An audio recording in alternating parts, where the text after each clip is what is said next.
Hi everyone, good morning. My name's Emma and I'm a junior at Scripps College and an art history major, and I have the distinct honor today of presenting this conversation on the artistic culture of the incarcerated. Firstly, I'd like to introduce Ronnie Shupe, who is a community resource manager at the California Institution for Women, where she recruits, coordinates, and manages all self-help and religious service programs, including approximately 800 volunteers, contract service providers, staff sponsors, and chaplains. She delivers and promotes rehabilitative services to the incarcerated population and serves as a liaison to staff and the community to rehabilitate offenders. Next, we have Wayne Kramer, who is a musician and activist and partnered with Billy Bragg in 2009 to found Jail Guitar Doors USA, which offers music and songwriting workshops to inmates around the country. The U.S. organization expands the mission of the initiative created by Bragg in 2007 to honor the life of Clash founder Joe Strummer by providing musical equipment to inmates in the UK. Both organizations are named after the Clash's 1979 song, Jail Guitar Doors, which in part tells the story of Kramer's imprisonment. And moderating this conversation is Richard May, who has served as instructor of drawing and painting at California Institution for Women in Chino and California Rehabilitation Center for Men in Norco. In addition to exhibiting his art throughout Los Angeles and the Inland Empire for over a decade, May teaches in the Department of Communication Studies at Chaffey College. So join me in welcoming today's conversation. Thank you. Thanks. Thank you for coming to listen. I'm Richard May, and I look at the title. It's called The Artistic Culture of the Incarcerated. And as I address questions to Wayne and Ronnie, I'm thinking about this idea of culture, and I'm reminded of an old song by The Temptations called The Way You Do the Things You Do. So that's what culture is, the way you do the things you do. And their role in the institutions really facilitates this idea of rehabilitating the incarcerated so they can enter in society and be productive. So my first question is, for Ronnie, and I'd like Wayne to address it also, how does this idea of the arts, how does it benefit the inmates in terms of improving mental health conditions? Good morning. So the arts in the environment of incarceration is, it's the most free place that they have to express themselves. So the women, well, working with the women, and I would assume this to be true for men. In fact, I would hope so. If there's not as much a focus, because the women are very, very fortunate to have so much outreach. I'm hoping that the men's will also have that trend increase. But being able to freely express themselves without the, if you will, deep work that a lot of the other programs require, a lot of the heaviness of having to re-examine their past and the paths to prison and the things that put them there. I think it's universal. It's for everyone. So okay. It's a positive draw for them as well as for us as staff, because it kind of just diffuses the whole environment. You've seen it, yes, you know. Yes. When women are coming into class, they're getting ready to be expressive, whether it's painting, art, music, sometimes theater, whatever it is. They are not thinking about what just upset them outside or what they're getting ready to do, which might actually bring anxiety if it was a more deeper self-work kind of class. So I think it's universal. Okay. Wayne? Well, I would take issue with one aspect of Ronnie's remark, which is we don't really look at our work in music as being lightweight or frivolous. In fact, we address childhood trauma. We address forgiveness. We address anger. We address responsibility in the art process, in writing the songs. In fact, we've just incorporated it in our curriculum, where at a certain third week, fourth week, we're going to write a song about childhood trauma. We're going to write a song in the fifth week about responsibility. We're going to write a song in the sixth week about anger or betrayal. Because I think the arts can give us a portal, a handle, a language a method to deal with these issues in a positive way. It's also fun. So if someone just wanted to have a nice time, they could have that too. But I think there's more to it than that. And so I'll clean my statement up a little bit. I totally agree. There's a lot of deep work that is happening there. I guess what I mean is the approach for everyone, it's easier to say, I'm going to go to an art class. Or it's easier to say, oh, I want to learn how to songwrite or how to play the guitar. We don't have quick enrollment for a program that's going to be 52 weeks of, you're going to bare your soul, we're taking it back as far as you can remember, every bad thing you've ever done, and we're going to reevaluate that and rebuild. People just don't come banging the door down to get into those classes, but they will come for the music, for the arts, to be expressive. And so I think what's so valuable too is that a lot of times that work's happening and they don't even maybe really realize it. It's just inherent. So Yeah, I wanted to. No, we're on the same page. And I think just to go a step further, I have a friend in the sheriff's department, and we were talking one time and about what it takes, what is rehabilitation, how does that work? And he said, well, education's important, Wayne. Half the prisoners in California are functionally illiterate, and it's hard enough to get a job out here if you can read. If you can't read, you really have some challenges. He said, so we want to educate people, and in the county jail, for example, now people that live in the jail have to attend classes every day. It's a step in the right direction. But he said, if I educate a criminal, I've got an educated criminal. So what it takes is a change of heart, something deep on a more fundamental level.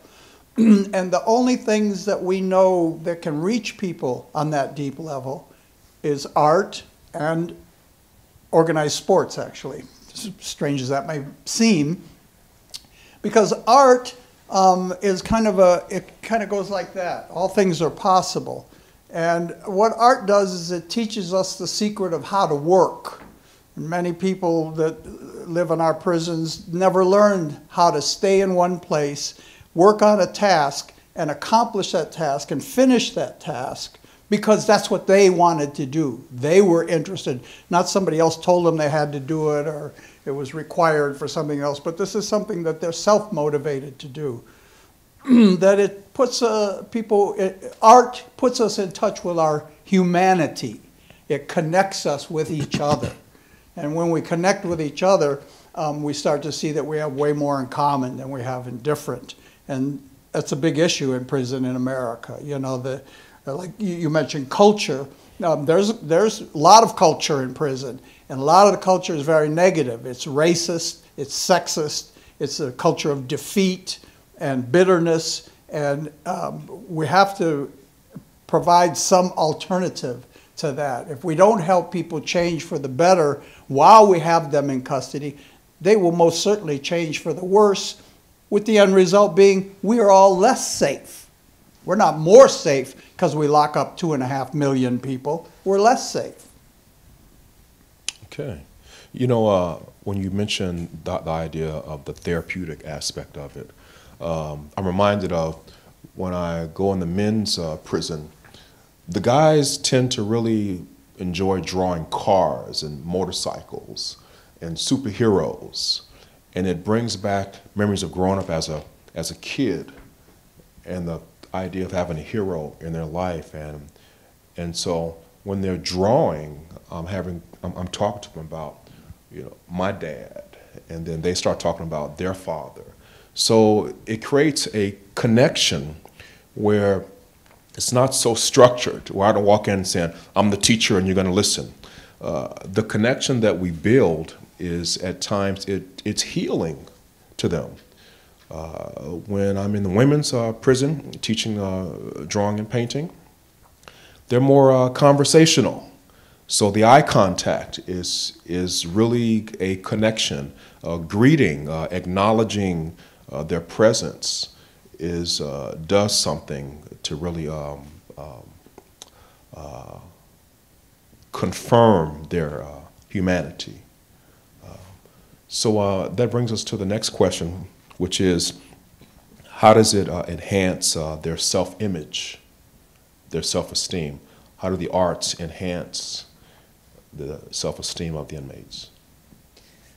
I'm glad you asked that because I wanted to expand on something, and this just kind of rolls into that. So not only is it an expressive tool, it gives them a tangible tool to manage emotion and to kind of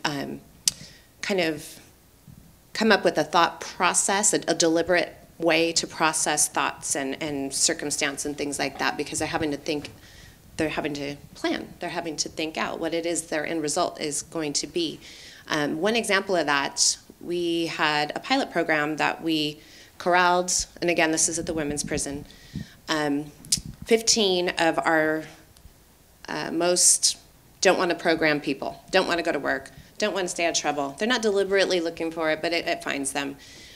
Their big challenge is to even get out of bed in the morning. So we called it Project Me, and we put them in a classroom, and that was their assignment, so they only had one place they had to get up and get to. And again, the struggle was even getting up and getting there. So our one rule, no matter what else they were dealing with, was get here. I don't care what you're doing. Bring the mouse in the box. You're kicking from last night's high. Whatever it is, get here. That was the one thing. And the classes that we had structured throughout the week, the heavier classes, again, sometimes people were missing. But we also taught them crochet, and they had a class that, I can't remember the title of it, but it was essentially collage and journaling and scrapbooking in a sense, and it was to take them through their story, and at the end they were supposed to have this, this story to tell about themselves and this journey over this, it was 16 weeks. And they were in those classes, and they wanted to take supplies with them. They wanted to take the yarn back and be able to keep working on their project. They wanted to be able to write some more in their journaling. And so it's like discipline. They were learning to kind of self-discipline themselves, to have a plan, to have focus, and to process thoughts versus just kind of giving up and spiraling out of control and whatever their vice was in the past, just running into that. And we're talking, we had girls come through that program that eventually stopped using and eventually quit having their focus be their toxic relationship they had on the yard. And they still come to me now. One of them is actually behind a youth mentoring program proposal, and she wants to incorporate some of those same things. And she still talks about the crochet.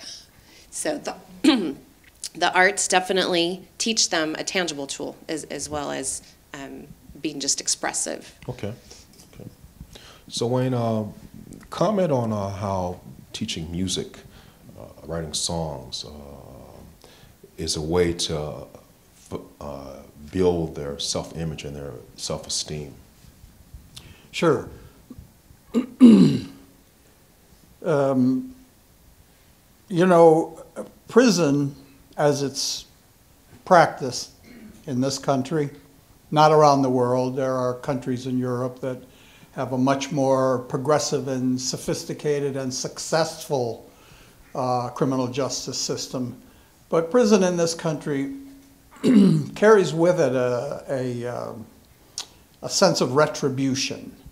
And many people, there are wonderful people that work in corrections. I refer to them as the corrections professionals. People like Ronnie and Delinia and a couple dozen other people that I work with all the time who I adore, who I think are soldiers fighting the good fight.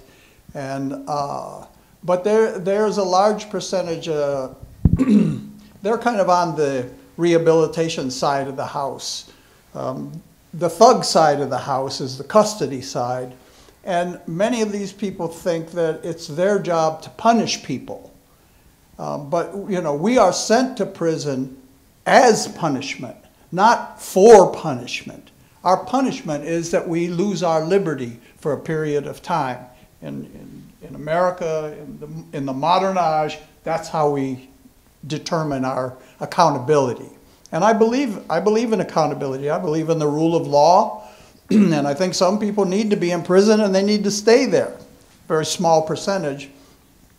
But prison, in the architecture itself and in the personalities of many people that work there, is designed to tell you you have no value in the world. You are worthless. You're a big pain in the ass to everybody else. And that's a dangerous place to be. And what my experience has taught me is that art, creating something out of nothing, is a great argument against that meaninglessness. That you can create something and it says, I did this, I made that, I matter, I have something to say, I have a story to tell that matters, and it does matter. So when we have a group of men or women or children, we also work in the California youth probation camps, which are basically prisons for boys. To get them to task them, give them an instrument, give them some collaborators to work with, to task them with expressing complex feelings, uncomfortable feelings, to tell their story is transformational. It's the beginning of building a new identity, which is a new identity separate from your prison identity. That face that you have to wear on the yard, that kind of tough guy, gangster, all that crap.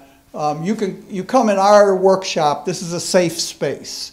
And we can talk about anybody and anything, but there can be no threats, no intimidation. We will treat each other with dignity and respect. There will be no racist humor, no sexist humor, that this is a safe space. Prison politics, stay out on the yard. And the men and women that we work with, they love having this space. They love to have a place where they can come and just be regular people, just be themselves.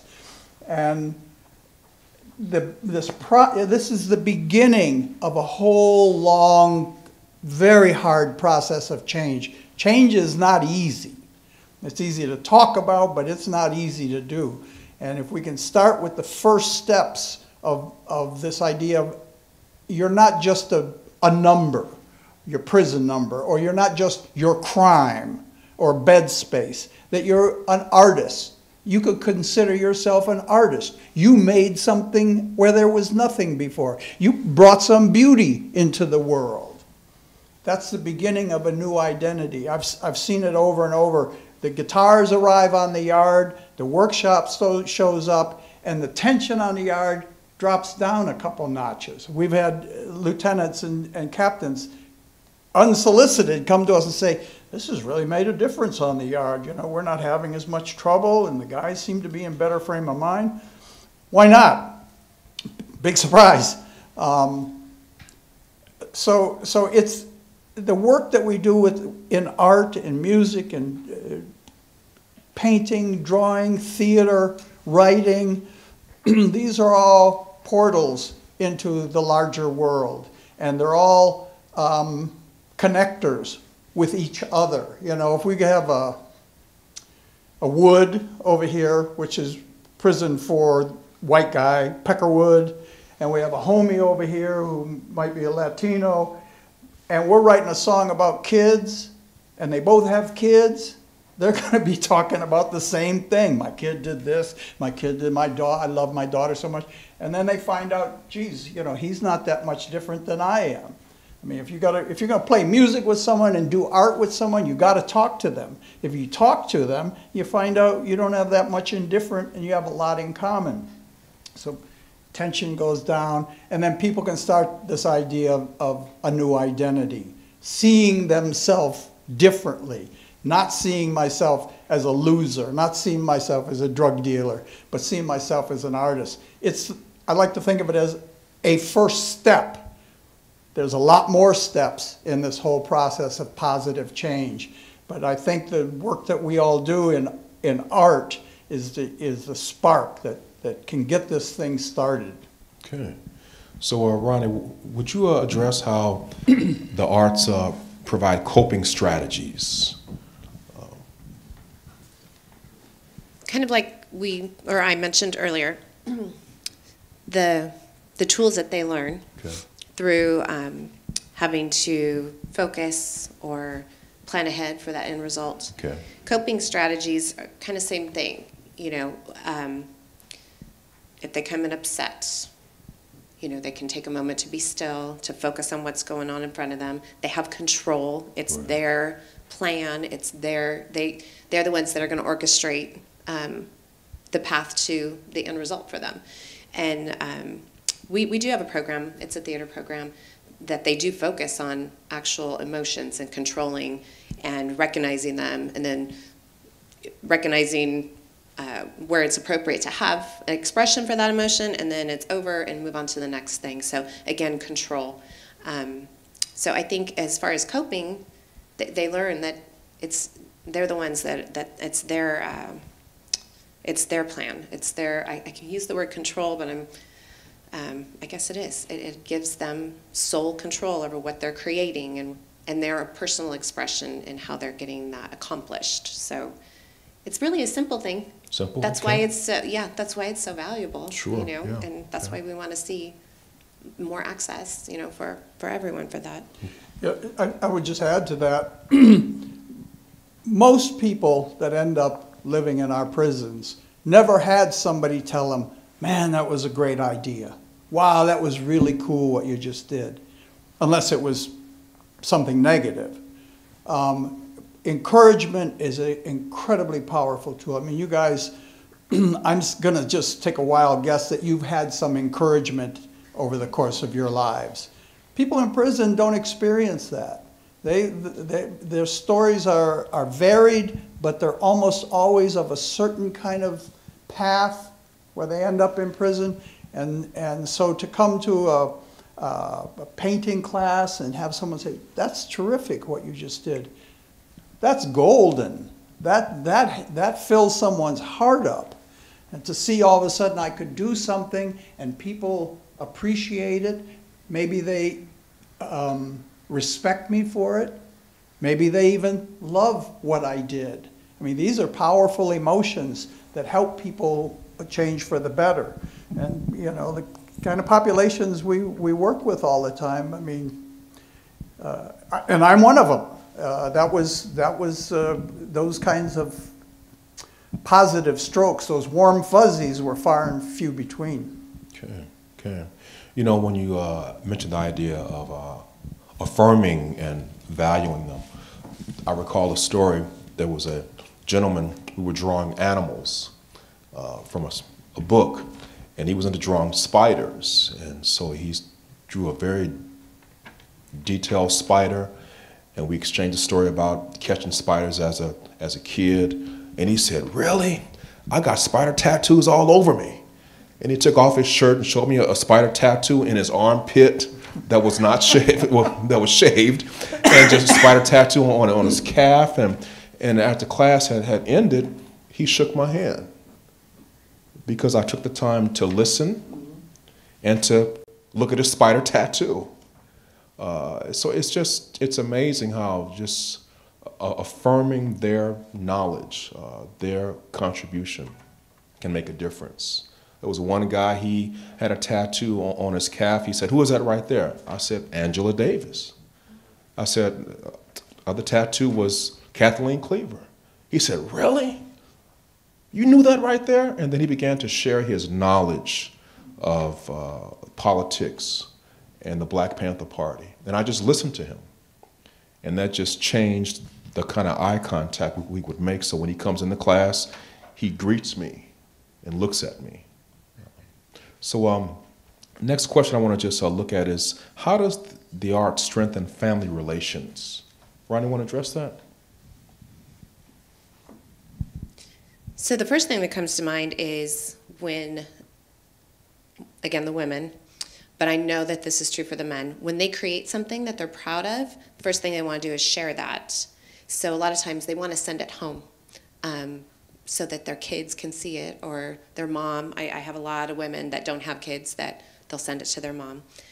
So it's another avenue of just communication and relationship building as far as sharing something that they've something that they're starting to consider a strength about themselves or a talent, and they're proud of themselves. So a lot of times that sparks conversation.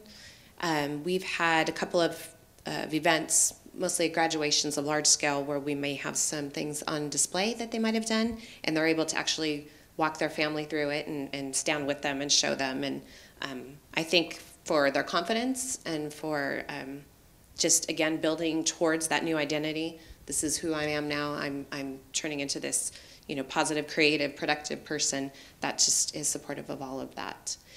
I actually, and again, the women, I really, really hope that the department is shifting focus and mentalities towards building the culture that we get to see more often. There's women that teach us things that inspire us, and a lot of times it is in our art classes or through a program that they've completed, and they've really just embraced the whole theory of whatever that tool was that they learned, and now they're facilitating, and they come back. And I honestly think every day one of those women will inspire me and my staff. They are. Once they start to turn into the person that they were intended to be without the obstacles of the past and all of that baggage that they can now learn to leave behind, they teach us every day, and they are very inspiring. I know a lot of them are going to be going to the communities, just like the mission of the department is saying. They're going to go out there and they're going to definitely contribute to their communities, and a lot of them want to go into roles that encourage others and are teaching and training up others. So that in itself says that we're on the right track. We just need to have increased participation. We need a little bit more support. There is always going to be the custodial or the penological portion that we do have to be cognizant of, because we don't want to jeopardize what so many people come in and give of themselves to accomplish, which is what we're talking about today. Sure. It's easy sometimes to get real comfortable, and then something can derail that, and that's just super unfortunate. But for the most part, I just love to see that growth. I love to be able to honestly say, well, that was encouraging to me. And we tell them, if you haven't visited, you probably should. Okay.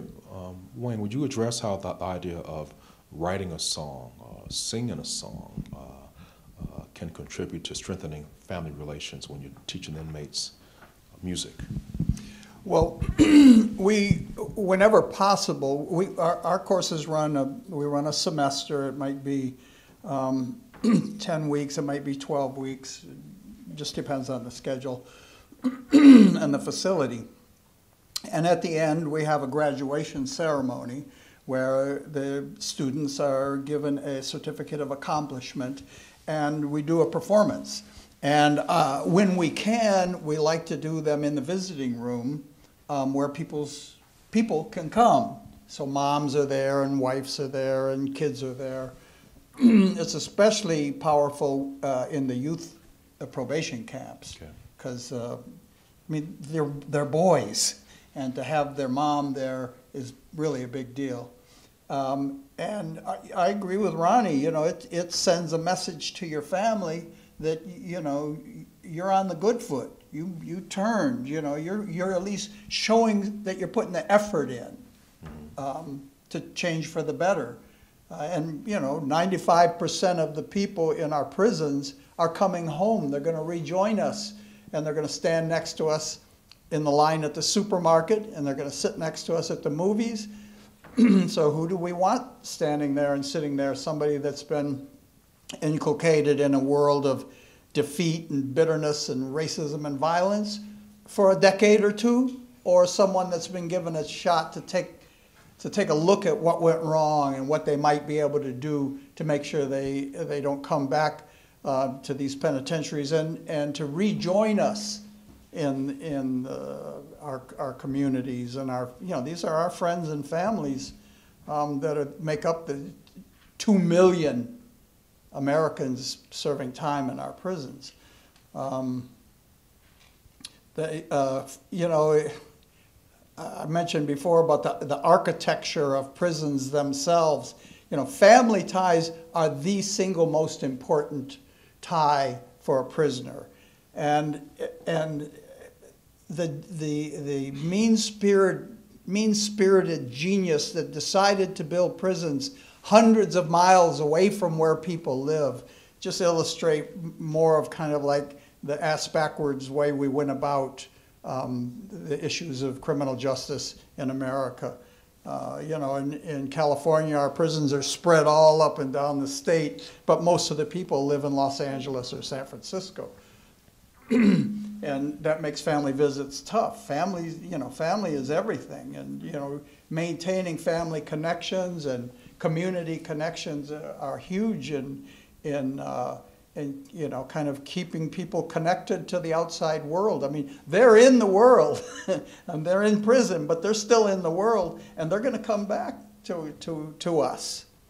And so those family ties are huge, and you know, and anyone is proud of their family member that, you know, makes a great painting or writes a great story. Sure, or yeah. participates in a theater program. I mean, you know, this is what we all want to be doing this, I would think. Sure, yeah. I think of a story of a gentleman, last week he wanted to get 2 more sheets of drawing paper so he could draw a superhero to send to one of his 10 kids that he had. And there it is. And I looked at him, I said, sure. And he proceeded to draw the superhero. And he was, you know, when you're teaching drawing, most people think that they can't draw. And so when I go into a institution where guys, you know, or women, their self-esteem at times is low, and I'm trying to teach them a skill that seems impossible, it's a hurdle to get them to have patience and to really practice over and over again, and to not get discouraged or take a shortcut, because taking shortcuts lead to bad decisions at times. And so to get them to be consistent and practice and not get so discouraged, it ends up changing their thinking, which changes their behavior at some point. So how would you say the arts, from your perspective and yours, Wayne, leads to a change in concrete behavior, something that's visible that you can see? Ronnie? I'm going to get to that question in just a second, because I realize there's something that I really want to mention kind of more in line with your last question. Okay. So as well as families, a lot of times the connection with the community is something that is important, that comes out of some of the art they create or some of the programs that are involved that are art-based. We have a lot of our in-house inmate organizations. We call them inmate activity groups. It's kind of like a club with a mission statement that's got a focus, and they will support organizations in the community.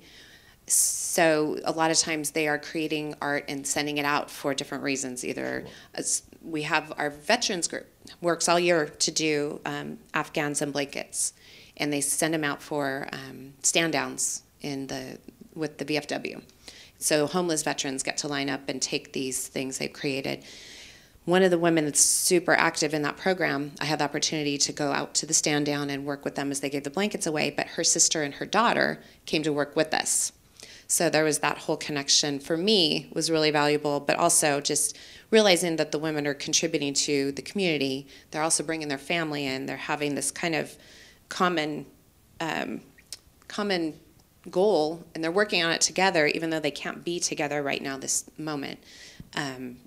You know, we've raised money by auctioning some of their art for organizations in the community, and so there's a lot of ways that these art programs connect them to their families, but also to the community, because some of them don't have a lot of family to actually connect with. So sometimes that is their focus, is just to benefit someone, to give back. You'll hear them say, "I just want to give back." Once they get that, once they get it, that they're worth something and they're moving on, they do want to give back. And I think that's part of the whole healing process when we start seeing that. What was your question? About a change in behavior. Oh, in behavior. Absolutely.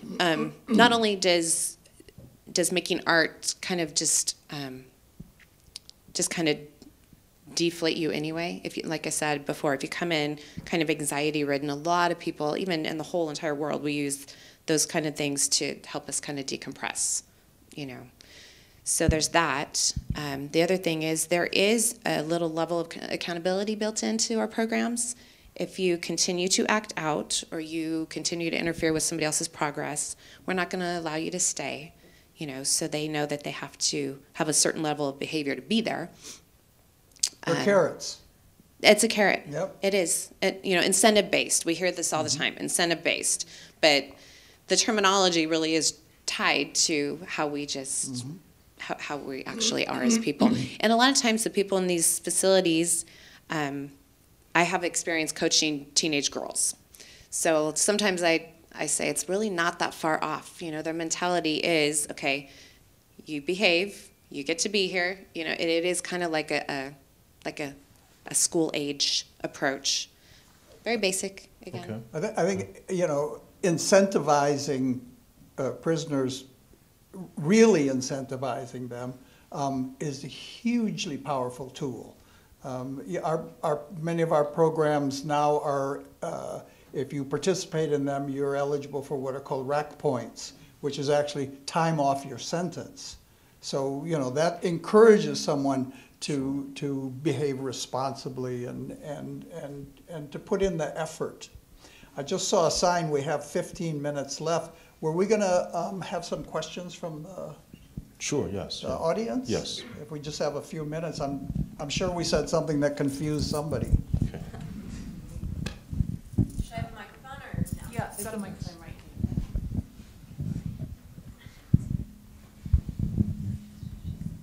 Sorry, I didn't mean It's okay. to cut you off there. I don't know if you saw the sign. I didn't see it. Hey, my name's Marissa. I think you guys are doing really cool work. And I think it's awesome. But I also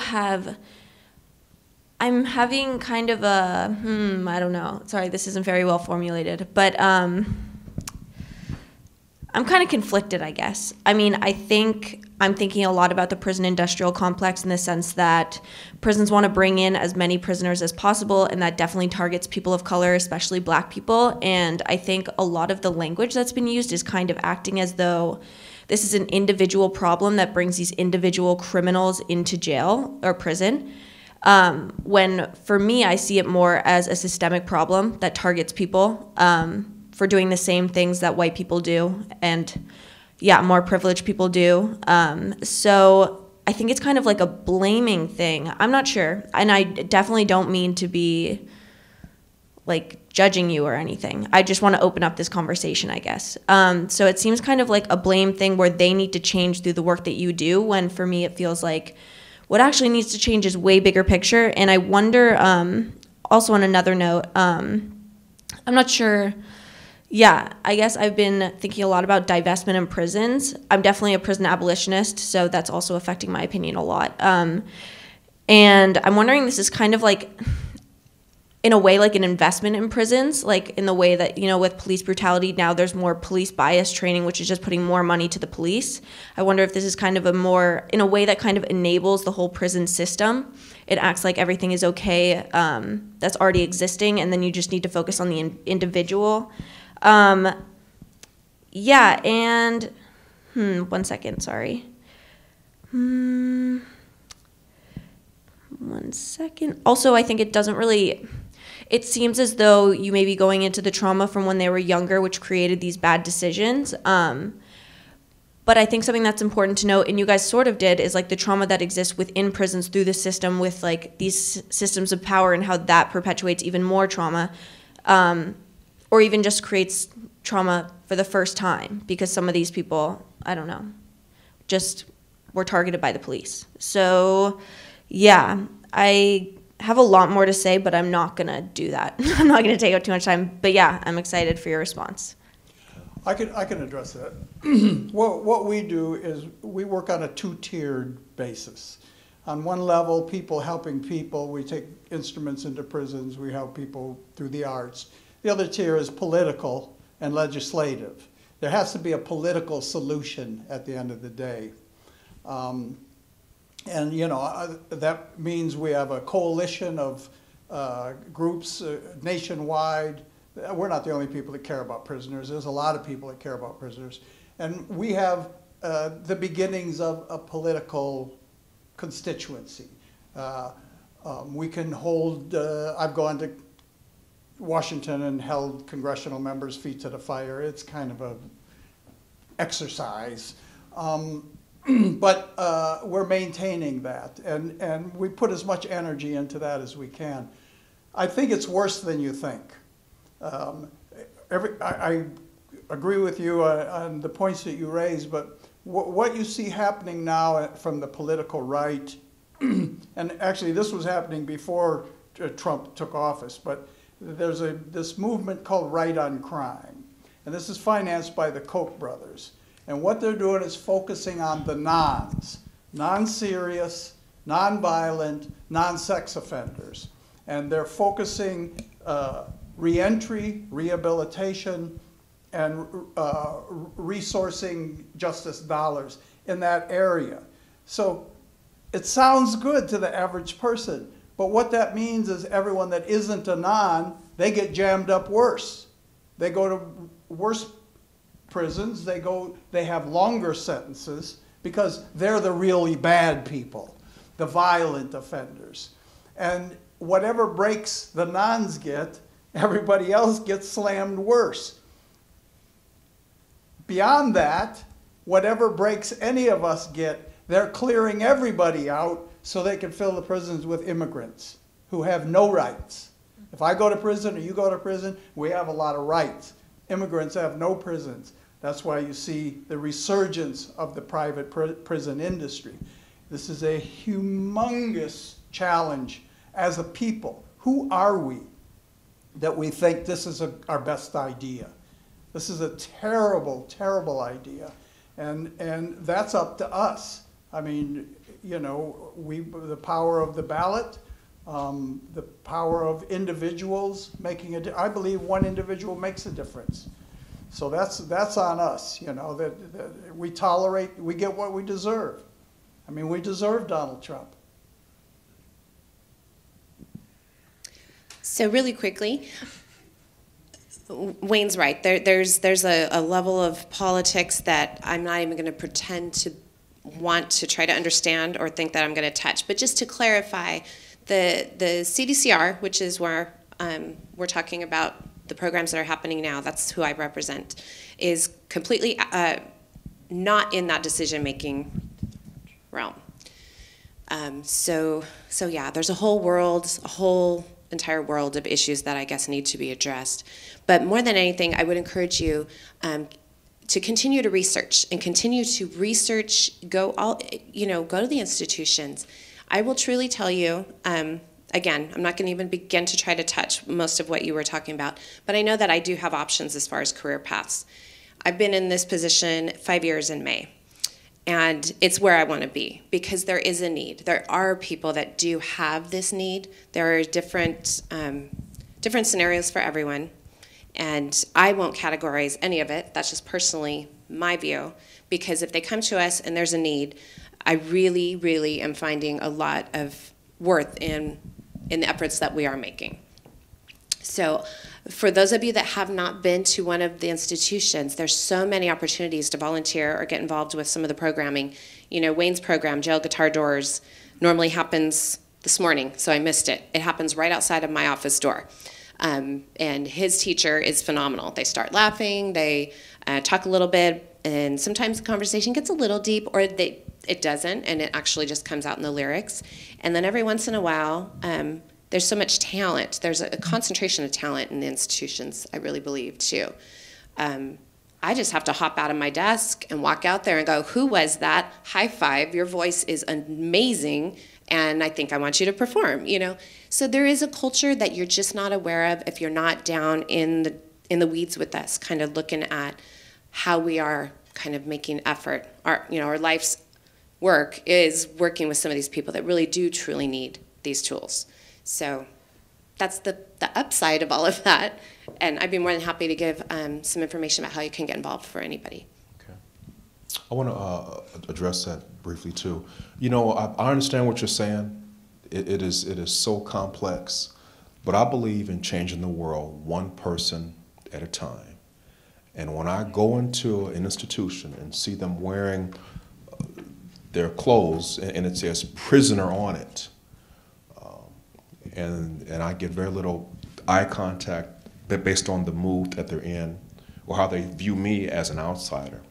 When we're in that classroom and I learn their name, affirm something creative that they've made, and really facilitate their confidence being built, I'm changing a person slowly. That contributes to the larger movement of this idea of how can we really change how the world is functioning right now. But one person at a time. Yes.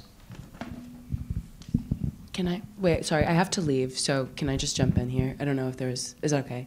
Okay, cool. Hi, my name's Simone, good morning. I'm also with this class, and we're also like working from a prison abolitionist lens, and last semester we actually participated in an Inside Out class at Norco with incarcerated students there, and that just kind of like really changed the way I think all of us look at like the prison industrial complex and like the crisis that is like the mass incarceration of like predominantly Black, brown, and low-income folks. And so I just have like a few follow-up questions from Marissa's comments. Basically, I just wanted to know like what your thoughts are as people who are working in the system, like on that side, like trying to do, I guess, more like prison reform versus like prison abolition, but recognizing like that prison is like a consequence of many other systems that Marissa has said, and also like post-prison that causes a lot of negative effects on people. Like what are we doing pre and post incarceration to like encourage, motivate, teach, enable healing growth for incarcerated people? And what can we do to remove prison as like a primary solution for like crime, recognizing that like criminalization of people is dehumanizing and leads to like a lot of other harmful systems. And also just wanting to know what you guys thought about how we can radicalize the kinds of like on the ground like prison work. Like right now, like obviously like deconstructing the prison industrial complex is going to take a long time, but like this work as far as like prison education, inside out programs and other things like that that do propel the prison industrial complex, given that they are like bettering prison conditions, which is like propelling prisons as like a solution. And from a prison abolitionist perspective, like prisons are not a solution. So what can we do to like reject those Band-Aid solutions and like work to propel like long lasting social change? Well, I would encourage you to continue on the abolitionist course. I'm not a prison abolitionist. As a returned citizen and as someone that knows lots of prisoners and knows a little bit about life in prison, there are people that need to be there that are so damaged by this system that they can only relate to other people violently. And they need to be there for their own good and for my good and for your good. I'm not an abolitionist. I think it's Pollyannish, and but I encourage you to continue to find a way to restructure society from the ground up, because I think that's what it would take. What I know is people made this mess, and people can fix it. That's what I know. If I didn't think that it was worth fighting for, I wouldn't do it. But the economic interests alone it's $100 billion a year industry, not counting all the support industries. The economic challenge alone is formidable. And the cultural challenge, you know, you're really addressing something in the human psyche that says, that's not fair. It's not fair. You know, this guy stole my TV. It's not fair. Something bad should happen to him. To get human beings to rise above revenge, to rise above retribution, to rise above payback, that's a formidable challenge. You know, evolutionarily, I think we'll get there. I don't see it happening in my lifetime, In fact, I don't even see the prison reform coming in my lifetime. I mean, I only got 10 or 20 more years, but I don't see it happening anytime soon. Maybe in your lifetime, maybe I have a 4-year-old son, maybe in his lifetime, I don't know. The Europeans are doing it, and they haven't done without prisons. They have prisons, but they run them on a human scale. They run them on an effective way to manage people that can't agree with the social contract for whatever reasons. So that's it. And I know we're going to go over 1 minute, but I do want to just say, and I'm going to do a disclaimer really quickly. This is my personal opinion. We're throwing money as the full bus drives away. The goal needs to be to keep the bus empty. So we need to get, as a culture, in front of the problem. So that's down in the place of where are these people coming from? And I think the work needs to be done there. I'm so thrilled to hear that Wayne's organization goes into the youth facilities because it's starting there, but wherever that piece is right before that, as a mother, as a taxpayer, as a 20-year veteran of this department, I would say that's where the efforts need to be. We need to start changing the culture in the communities where we know the biggest problems lie, and it needs to be with the kids where they don't have guidance. It's very, very simple. That's the point of reference that we all need to focus on. Reform is a huge ship to turn. If we're not proactive, it's never going to completely turn. So, sorry. Thank you for listening, and I appreciate your time. Thank you all. Wish you all well.